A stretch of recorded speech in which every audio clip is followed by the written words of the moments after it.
Welcome to the Raccoon Hillbilly YouTube channel for a series on military ghost stories. This is one that I'm personally excited about because I actually have one from my time in the Marine Corps. But enough of me yapping, let's get into it.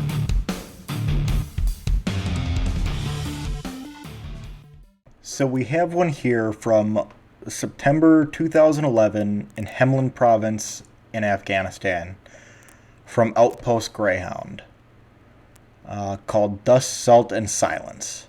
This Marine says, "I've always chalked this weird stuff up to exhaustion or bad lighting, but this one keeps me up more nights than incoming rockets ever did. Take it for what it's worth." Greyhound wasn't even a real base, just a squared-off patch of HESCO barriers, 2 plywood hooches, and a converted Soviet fighting position we used as a radio bunker.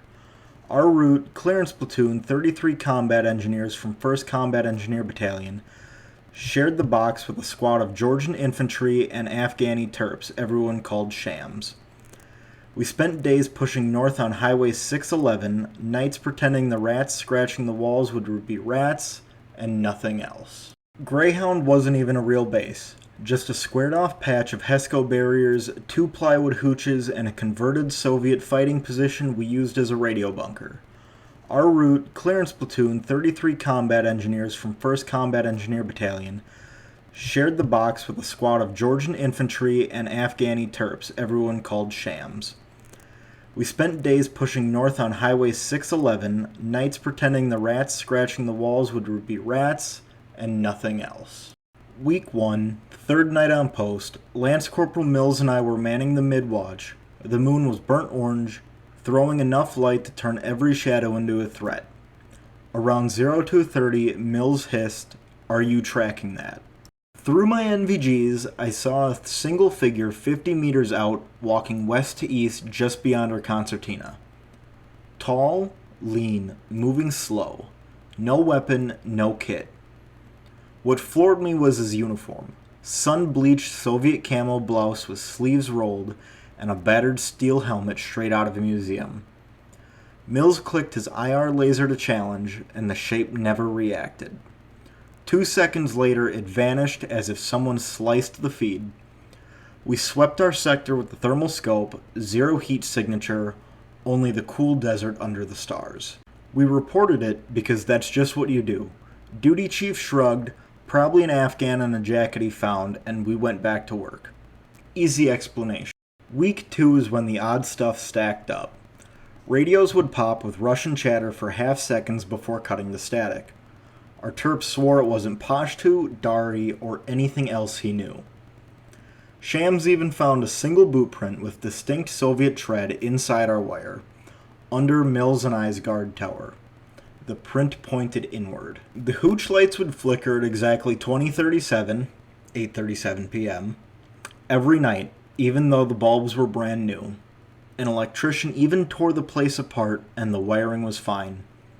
We just blamed generator surges, spoofed comms, and whatever else helped us sleep at night. Week 3, on patrol, we rolled south to clear a culvert that Intel marked as a probable IED cache. 8 of us dismounted, and I was pointing with the metal detector. 30 minutes in, I hit a solid tone.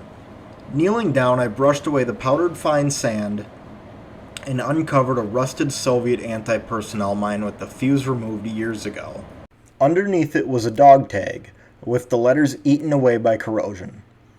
Suddenly, a gust of wind kicked up, carrying the tang of diesel and something like old salt water, which I thought impossible because we were 30 miles from the Helmand River. Mills had stepped beside me with his eyes wide, saying that it smells like the shipyard back home. He'd grown up in coastal Maine. The scent vanished as quick as it came, so we just marked the mine for EOD and pushed on. About 40 minutes later, Mills triggered a pressure plate. The blast had taken both legs and half of the night sky.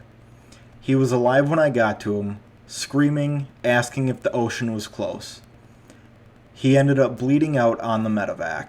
Week 4. I drew solo radio watch for 3 nights after Mills' ramp ceremony.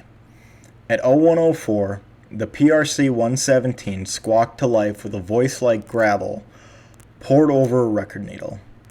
It was Russian, low, and deliberate. Words I didn't know, but the tone carved ice deep into my ribs.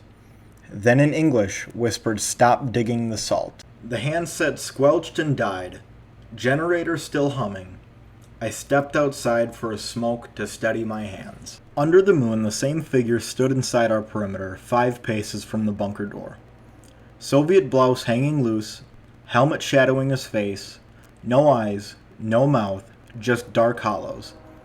He raised one arm, pointed south towards the direction where Mills was killed, then dropped his hand and turned towards the old Soviet fighting position. He entered through the breach in the wall and faded. I followed, because Marines do stupid shit when curiosity wins over common sense. Yeah, I can't fucking disagree with that. That is absolutely true. Inside, the air was meat locker cold. Moonlight streamed in through a shell hole illuminating fresh gouges in the floor. Someone had pried up a chunk of concrete, revealing a void beneath. Within the cavity, wrapped in rotting burlap, sat 6 more anti-personnel mines and a line of homemade charges wired to a jug of ammonium nitrate. One radio click would have leveled half the outpost. EOD spent sunrise pulling the explosives. The rig was live, transmitter tuned to our patrol net frequency. Whoever wired it expected us to key up and vaporize ourselves. Command chalked up the cache to Taliban exploiting abandoned Soviet ordnance. Mills' death went into the report as unrelated, bad luck on a pressure plate. But none of that explains the Soviet print inside the wire, or the voice on the secure net, or why every person who stepped into that bunker felt the temperature drop 10 degrees. On October 5th, Greyhound's generator shed caught fire. Flames jumped the HESCO barriers and ate the bunker clean. We evacuated north and we never rebuilt. I rotate the details in my head, trying to fit them into something rational. Sleep deprivation, shared hallucination, enemy psyops. But when I dream, I smell diesel mixed with sea salt, and I see Mills on the deck of a ghost gray ship, waving me off with a legless smile. If spirits do exist, some of them wear old uniforms, still digging salt from a desert that swallowed soldiers for 100 years before. And sometimes, they even tap you on the shoulder to warn you before the sand takes you too. That was Dust, Salt, and Silence, a story from a Marine deployed to Southern Afghanistan in 2011. I personally really enjoyed doing that. I have my own paranormal experience from my time in the Marine Corps, but if you have any experiences from your time in service, or just any experiences in general, send them to our Discord in the link in the description below. Who knows? You might end up being featured in an episode. But that is going to do it for me on this one, guys. Have a good one. I'm out.